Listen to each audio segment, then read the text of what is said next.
Hey guys, welcome to government jobs Gyan YouTube channel. Guys, आज की इस वीडियो में हम बात करेंगे Bihar integrated BEd common entrance test admission 2025 के notification online form apply process के बारे में।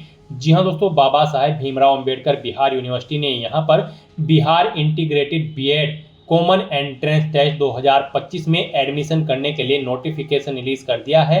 कैसे आप अपने फॉर्म अप्लाई कर सकते हो एडमिशन लेने के लिए, इसकी पूरी जानकारी हम आपको स्टेप बाय स्टेप इस वीडियो में देंगे। बस आपको इस वीडियो को स्किप के बिना शुरू से लेकर एंड तक देखना है। उसके बाद वीडियो पसंद आए तो इसे लाइक और शेयर कर दें। चैनल पर नए हो तो इसे सब्सक्राइब कर लें। साथ ही साथ यहाँ पर आपको फॉर्म अप्लाई करते हुए जो भी प्रॉब्लम फेस हो रही है उन सभी का हल आपको इस वीडियो में मिल जाएगा। कैसे आपको अपने डॉक्यूमेंट अपलोड करने हैं, फोटो सिग्नेचर अपलोड करने हैं, क्वालिफिकेशन की डिटेल देनी है, सभी जानकारी आपको इस वीडियो में दी जाएगी। बस आपको एंड तक हमारे साथ इस वीडियो में बने रहना है। तो बिना कोई वक्त गंवाए चलिए शुरू करते हैं। आपको इस वीडियो के डिस्क्रिप्शन बॉक्स में हमारी वेबसाइट IND-sarkari-naukri.in के इस पेज का लिंक मिल जाएगा। यहाँ पर आपको इस एडमिशन के रिगार्डिंग सभी डिटेल्स प्रोवाइड कर दी गई है। बाबा साहेब भीमराव अंबेडकर बिहार यूनिवर्सिटी ने यहाँ पर Bihar integrated BEd combined entrance test CET INT BEd 2025 में एडमिशन करने के लिए नोटिफिकेशन रिलीज कर दिए हैं। ये 4 साल का इंटीग्रेटेड BA बीएड और BSc बीएड कोर्स है, जिसमें एडमिशन के लिए एप्लीकेशन फॉर्म स्टार्ट हो चुके हैं। आप 9 सितंबर 2025 से 26 सितंबर 2025 तक अपने फॉर्म अप्लाई कर सकते हो। फॉर्म में अगर कोई मिस्टेक हो जाती है तो फिर आप करेक्शन 27 से 30 सितंबर 2025 के बीच में कर सकते हो। एंट्रेंस टेस्ट आपका 12 अक्टूबर 2025 को कंडक्ट होगा। एलिजिबिलिटी की बात करें तो इसमें एडमिशन लेने के लिए यहाँ पर कैंडिडेट का 12वीं क्लास पास आउट होना जरूरी है या फिर इसके इक्विवेलेंट क्वालिफिकेशन होनी जरूरी है, और उसमें आपके कम से कम 50% मार्क्स होने रिक्वायर्ड है। और अगर आप रिजर्व कैटेगरी से बिलोंग करते हो तो फिर 45% मार्क्स यहाँ पर रिक्वायर्ड है। यहाँ पर जनरल कैटेगरी कैंडिडेट के लिए 1000 रुपये फीस है एडमिशन की। EBC, BC, EWS और वुमेन कैंडिडेट यहाँ पर 750 रुपये फीस जमा करेंगे फॉर्म अप्लाई करते हुए। SC ST कैटेगरी कैंडिडेट के लिए मात्र 500 रुपये फीस है, जो कि आप ऑनलाइन मोड से जमा करा सकते हो। सिलेक्शन यहाँ पर आपका कंबाइंड एंट्रेंस टेस्ट की परफॉर्मेंस के आधार पर होगा। आप ऑनलाइन अप्लाई कर सकते हो। उसके लिए आपको इस पेज को नीचे स्क्रॉल डाउन करते हुए इंपॉर्टेंट लिंक सेक्शन में आना है। ऑफिशियल नोटिफिकेशन PDF लिंक पर क्लिक करके इस एडमिशन के इन्फॉर्मेशन ब्राउजर को ओपन कर लेना है और इसमें से आपको पूरी डिटेल रीड कर लेनी है। यहाँ पर आपको सभी डिटेल्स प्रोवाइड कर दी गई है, जैसे कि कौन से कोर्स के लिए यहाँ पर आपका एडमिशन प्रोसेस स्टार्ट हुआ है, कब से कब तक आप अप्लाई कर सकते हो, कैसे अप्लाई कर सकते हो, क्या आपकी एजुकेशनल क्वालिफिकेशन और अन्य एलिजिबिलिटी क्राइटेरिया होने चाहिए। पूरी जानकारी आपको इस इन्फॉर्मेशन ब्राउजर में प्रोवाइड कर दी गई है। आप सभी डिटेल्स यहाँ से रीड करें, उसके बाद अपने फॉर्म अप्लाई कर लें। फॉर्म अप्लाई करने के लिए भी आपको हमारी वेबसाइट के इसी पेज पर ही अप्लाई ऑनलाइन का लिंक दिया गया है। जैसे ही आप इस लिंक पर क्लिक करेंगे आपके सामने यहाँ पर बाबा साहेब भीमराव अंबेडकर बिहार यूनिवर्सिटी का ये पोर्टल ओपन होगा। गाइस, यहाँ पर अगर आपने पहले से रजिस्ट्रेशन कर रखा है तो आपको साइन इन की स्टेप पर क्लिक करना है और उसके बाद आपको यहाँ पर अपनी लॉगिन ID एंटर करनी है, अपना पासवर्ड आपको एंटर करना है और सबमिट के स्टेप पर क्लिक करते हुए आपको लॉगिन करके अपना फॉर्म अप्लाई कर लेना है। और अगर यहाँ पर आप Bihar integrated BEd common entrance test 2025 के लिए फर्स्ट टाइम अप्लाई करने जा रहे हो तो सबसे पहले यहाँ पर आपको अपना रजिस्ट्रेशन करना होगा। उसके लिए आपको यहाँ पर न्यू रजिस्ट्रेशन की टैब दी गई है, आप इस पर क्लिक करें, आपके सामने रजिस्ट्रेशन का फॉर्म ओपन हो जाएगा। और यहाँ पर अब आपको अपनी बेसिक डिटेल्स प्रोवाइड कराते हुए अपना रजिस्ट्रेशन करना होगा। सबसे पहले यहाँ पर आपको अपना फर्स्ट नेम एंटर करना है, फिर मिडिल नेम, लास्ट नेम है तो वो आप एंटर कर दें। उसके बाद यहाँ पर गाइज आपको अपनी डेट ऑफ बर्थ सेलेक्ट करनी है। यहाँ पर आप इस कैलेंडर में से अपनी डेट ऑफ बर्थ सेलेक्ट करें, फिर अपना जेंडर आप सेलेक्ट करें। उसके बाद यहाँ पर आपको अपने फादर का नाम एंटर करना है, फिर आपको अपनी मदर का नाम एंटर करना है। आपको यहाँ पर अपने फादर या मदर के नेम से पहले मिस्टर, डॉक्टर, ETC वगैरह नहीं लगाने हैं। उसके बाद यहाँ पर आपको अपनी ईमेल ID एंटर करनी है। फिर यहाँ पर गाइज आपको अपना पासवर्ड क्रिएट करना है। पासवर्ड यहाँ पर आपका अल्फा न्यूमेरिक फॉर्मेट में होना चाहिए और ये 8 से 20 कैरेक्टर के बीच में होना चाहिए। मीन्स आपका पासवर्ड कुछ इस तरह से होना चाहिए, इसमें कम से कम एक अपर के केस कैरेक्टर हो, एक लोअर केस कैरेक्टर हो, एक इंटीजर नंबर और एक स्पेशल कैरेक्टर जैसे कि @ या फिर $, होना चाहिए। तो इस फॉर्मेट में यहाँ पर आपको अपना पासवर्ड एंटर करना है। वही पासवर्ड आपको कंफर्म पासवर्ड फील्ड में एंटर करना है। फिर यहाँ पर गाइड आपको अपना कंट्री कोड सेलेक्ट कर लेना है। इंडिया के लिए 91 होगा, अदर कंट्रीज के लिए आप यहाँ से सेलेक्ट कर सकते हैं। फिर यहाँ पर आप अपना मोबाइल नंबर एंटर करें, उसके बाद ये कैप्चा कोड आप यहाँ पर एंटर करें और फिर साइन अप के इस ऑप्शन पर क्लिक कर दें। फिर यहाँ पर आपने रजिस्ट्रेशन में जो डिटेल प्रोवाइड कराई है उसका पूरा प्रीव्यू आपको शो कर दिया गया है। आपको सभी डिटेल केयरफुली चेकआउट करनी है। कहीं पर कोई मिस्टेक है तो आप चेंज बटन पर क्लिक करके अपनी डिटेल चेंज कर सकते हैं और अगर सभी चीज़ें ओके हैं तो बस यहाँ पर अब आपको कन्फर्म के टैब पर क्लिक कर देना है। इस तरह से यहाँ पर आपका रजिस्ट्रेशन सक्सेसफुली कंप्लीट हो चुका है। आपके रजिस्टर्ड मोबाइल नंबर और ईमेल आईडी पर आपकी यूजर आईडी, पासवर्ड और एक एक्टिवेशन कोड सबमिट किया गया है। अब यहाँ पर आपको वेरीफाई योर अकाउंट के इस ऑप्शन पर क्लिक करना है और यहाँ पर अब आपको यूजर नेम में अपनी ईमेल आईडी एंटर करनी है और जो एक्टिवेशन कोड आपके रजिस्टर्ड मोबाइल नंबर और ईमेल आईडी पर आया है वो आपको यहाँ पर एंटर करना है और उसके बाद फिर आपको सबमिट के इस ऑप्शन पर क्लिक करके अपना अकाउंट वेरीफाई कर लेना है। इस तरह से यहाँ पर आपका अकाउंट सक्सेसफुली एक्टिवेट हो जाएगा। अब गाइज आपको फॉर्म अप्लाई करने के लॉगिन करना है। उसके लिए आपको यहाँ पर क्लिक हियर टू लॉगिन के स्टेप पर क्लिक कर देना है। फिर आपके सामने यहाँ पर यही इंटरफेस ओपन होगा जो स्टार्टिंग में हुआ था। अब यहाँ पर आपको साइन इन की स्टेप पर क्लिक करना है और यहाँ पर आपको अपनी ईमेल आईडी एंटर करनी है जो आपको लॉगिन आईडी के तौर पर प्रोवाइड कराई गई है। अपना पासवर्ड आपको एंटर करना है, रिमेंबर मी के चेकबॉक्स को ओके करना है और आपको फिर उसके बाद सबमिट के ऑप्शन पर क्लिक करते हुए अपने डैशबोर्ड में लॉगिन कर लेना है। लॉगिन करने के बाद आपके सामने आपका डैशबोर्ड कुछ इस तरह से शो होगा। अब यहाँ पर गाइड आने के बाद आपको माई एप्लीकेशन के इस ऑप्शन पर क्लिक कर देना है और फिर यहाँ पर आपको प्रोग्राम का नाम सेलेक्ट करना है यानी कि कोर्स का नाम इंटीग्रेटेड बीएड और उसके बाद फिर आपको प्रोसीड के इस ऑप्शन पर क्लिक कर देना है। फिर आपके सामने ये पॉपअप शो होगा। यहाँ पर आपसे पूछा गया है कि क्या आपने अपनी सीनियर सेकेंडरी या फिर 10+2 50% मार्क्स के साथ पास आउट कर ली है और अगर आप रिजर्व कैटेगरी से हैं तो फिर आपके 45% मार्क्स रिक्वायर्ड है। तो क्या आपने अपनी 12 यहाँ पर पास आउट कर ली है। इस कोर्स में एडमिशन लेने के लिए यहाँ पर तभी आप एलिजिबल होंगे जब आपके पास ये एलिजिबिलिटी क्राइटेरिया कंप्लीट होगा। तो यहाँ पर आपको चेकबॉक्स को ओके करना है और फिर आपको ऐड द प्रोग्राम के ऑप्शन पर क्लिक कर देना है। फिर आपके सामने आपका डैशबोर्ड कुछ इस तरह से शो होगा।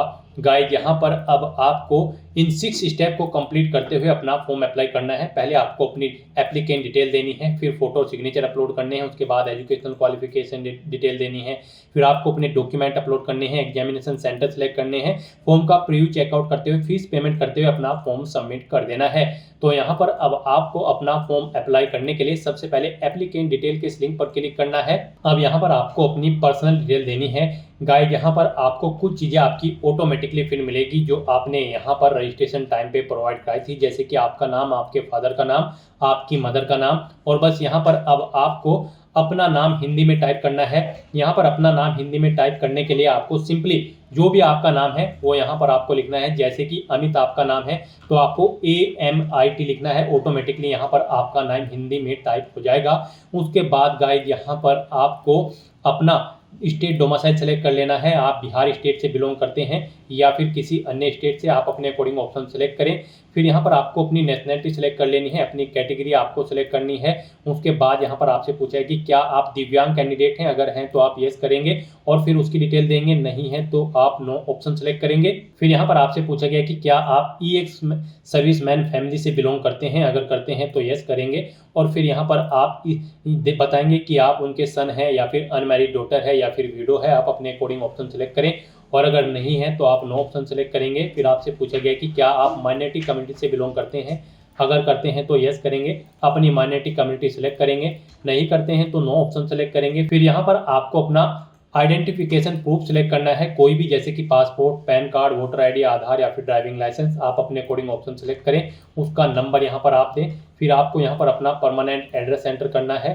उसके बाद यहाँ पर आपको अपना कोरोस्पोंडेंस एड्रेस एंटर करना है और अगर आपका कोरोस्पोंडेंस एड्रेस आपके परमानेंट एड्रेस के अकॉर्डिंग सेम है तो यहाँ पर आप इस चेकबॉक्स को ओके कर देंगे, same as permanent address. Automatically आपका कोरोस्पोंडेंस एड्रेस आपके परमानेंट एड्रेस के अकॉर्डिंग फिल हो जाएगा। उसके बाद आपको इस पेज को नीचे स्क्रॉल डाउन करना है और फिर गाइज आपको यहाँ पर सेव एंड प्रोसीड के ऑप्शन पर क्लिक कर देना है। नेक्स्ट यहाँ पर आपको अपना फोटो और सिग्नेचर अपलोड करने हैं।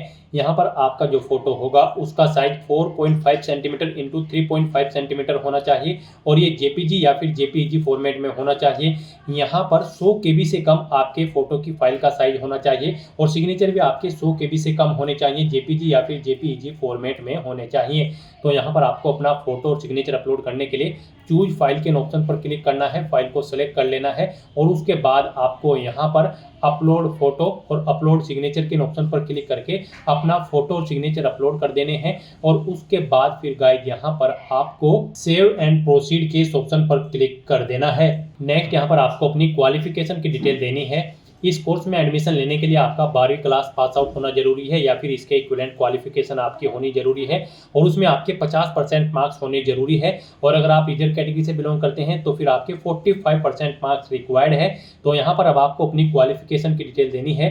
इसमें सबसे पहले आपको अपनी 10वीं क्लास की डिटेल देनी है। सबसे पहले यहाँ पर आप बोर्ड या यूनिवर्सिटी का नाम चुनें जिससे आपने अपनी 10वीं क्लास पास आउट की है। पासिंग ईयर यहाँ पर आप सेलेक्ट करें, स्कूल या इंस्टीट्यूट का नाम दें, मार्क्स का टाइप सेलेक्ट करें, यहाँ पर आपके जो मार्क्स आए थे वो परसेंटेज में थे क्या। फिर यहाँ पर आपको बताना है कितने मार्क्स आपने ऑब्टेन किए हैं, टोटल कितने मार्क्स थे जिसमें से आपने मार्क्स ऑब्टेन किए हैं वो आप एंटर करें। इनके अकॉर्डिंग आपकी परसेंटेज यहाँ पर आपको कैलकुलेट करके शो कर दी जाएगी। ऐसे ही यहाँ पर आपको अपनी 12वीं क्लास की डिटेल प्रोवाइड करनी है। यहाँ पर भी आपको सबसे पहले बोर्ड का नाम सेलेक्ट करना है, पासिंग ईयर यहाँ पर आपको सेलेक्ट कर लेना है, स्कूल या इंस्टीट्यूट का नाम देना है, मार्क्स का टाइप सेलेक्ट करना है, परसेंटेज कितने मार्क्स आपने ऑब्टेन किए हैं वो आप एंटर करें, टोटल कितने मार्क्स थे जिसमें से आपने मार्क्स ऑब्टेन किए हैं वो आप एंटर करें। इनके अकॉर्डिंग आपकी परसेंटेज यहाँ पर कैलकुलेट करके आपको शो कर दी जाएगी। इस तरह से यहाँ पर आपको अपनी क्वालिफिकेशन की डिटेल प्रोवाइड कर देनी है और उसके बाद आपको फिर गाइस यहाँ पर सेव एंड प्रोसीड के इस ऑप्शन पर क्लिक कर देना है। नेक्स्ट यहाँ पर आपको अपने डॉक्यूमेंट अपलोड करने हैं। यहाँ पर आपको अपनी 10वीं क्लास की मार्कशीट और 12वीं क्लास की मार्कशीट अपलोड करनी है। इनके लिए आपको गाइडलाइन दी गई है। आपकी इन फाइल का साइज यहाँ पर 200 केबी से कम होना चाहिए और 100 DPI उनकी होनी चाहिए। यहाँ पर आपकी ये फाइल जेपीजी, जेपीईजी या फिर बीएमपी या फिर पीडीएफ फॉर्मेट में होनी चाहिए। तो आपको इन फाइल्स को अपलोड करने के लिए चूज फाइल के ऑप्शन पर क्लिक करना है, फाइल को सिलेक्ट कर लेना है और अपलोड के इन ऑप्शन पर क्लिक करते हुए यहाँ पर आपको अपलोड कर देना है और फिर गाइस आपको यहाँ पर सेव एंड प्रोसीड के इस ऑप्शन पर क्लिक कर देना है।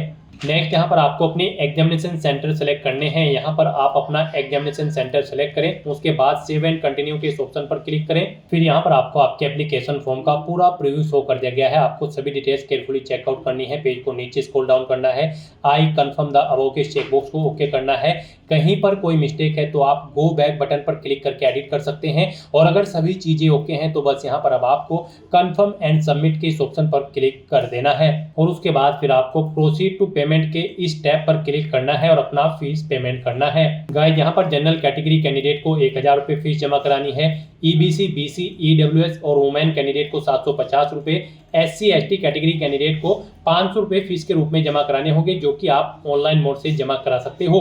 तो यहाँ पर अब आपको आपकी कैटेगरी के अकॉर्डिंग आपकी एप्लीकेशन फीस का अमाउंट शो कर दिया जाएगा। अब गाइस यहाँ पर आपको पेमेंट टाइप में ऑनलाइन सेलेक्ट करना है और फिर आपको यहाँ पर ऑप्शन सेलेक्ट करना है। आप credit card, debit card, SBI net banking या फिर नेट बैंकिंग अदर बैंक किस ऑप्शन के थ्रू फीस पेमेंट करना चाहते हैं। यहाँ पर आप अपने अकॉर्डिंग कोई भी ऑप्शन सेलेक्ट करें और उसके थ्रू अपना फीस पेमेंट कर दें। यहाँ पर अगर आप डेबिट कार्ड ऑप्शन सेलेक्ट करते हैं तो यहाँ पर आप कोई भी ऑप्शन सेलेक्ट करें और उसके बाद प्रोसीड टू पे के इस ऑप्शन पर क्लिक करें। फिर यहाँ पर आपको आपकी पेमेंट की डिटेल शो कर दी जाएगी। अब यहाँ पर आपको पे नाउ के इस ऑप्शन पर क्लिक करना है, उसके बाद आपके सामने ये पॉपअप शो होगा। अब गाइस आपको यहाँ पर पे विवा कार्ड के इस ऑप्शन पर क्लिक करना है और फिर यहाँ पर आपको अपना कार्ड नंबर एंटर करना है, उसका एक्सपायरी मंथ और ईयर एंटर करना है, उसका 3 डिजिट का CVV नंबर जो आपके कार्ड के पीछे होता है वो आपको एंटर करना है। इस चेकबॉक्स को ओके करना है और उसके बाद आपको कंटिन्यू के इस ऑप्शन पर क्लिक करते हुए अपना फीस पेमेंट कर देना है। सक्सेसफुली फीस पेमेंट करने के बाद यहाँ पर आपका फॉर्म सबमिट हो जाएगा। उसके बाद आपको अपने एप्लीकेशन फॉर्म का एक हार्ड कॉपी प्रिंट आउट ले लेना है और फिर आप अपने डैशबोर्ड में जाकर भी चेकआउट कर सकते हो कि आपका फॉर्म सक्सेसफुली सबमिट हो चुका है या फिर नहीं, और वहां से भी आप अपने एप्लीकेशन फॉर्म का एक हार्ड कॉपी प्रिंट आउट ले सकते हैं। तो दोस्तों ऐसे आप Bihar integrated BEd common entrance test admission 2025 के लिए अपने फॉर्म अप्लाई कर सकते हो बिना कोई मिस्टेक किए हुए। आज की इस वीडियो में बस इतना ही। आई होप ये वीडियो आपको पसंद आई होगी। अगर पसंद आई हो तो इसे लाइक और शेयर करें, चैनल पर नए हो तो इसे सब्सक्राइब कर लें। Thanks for watching.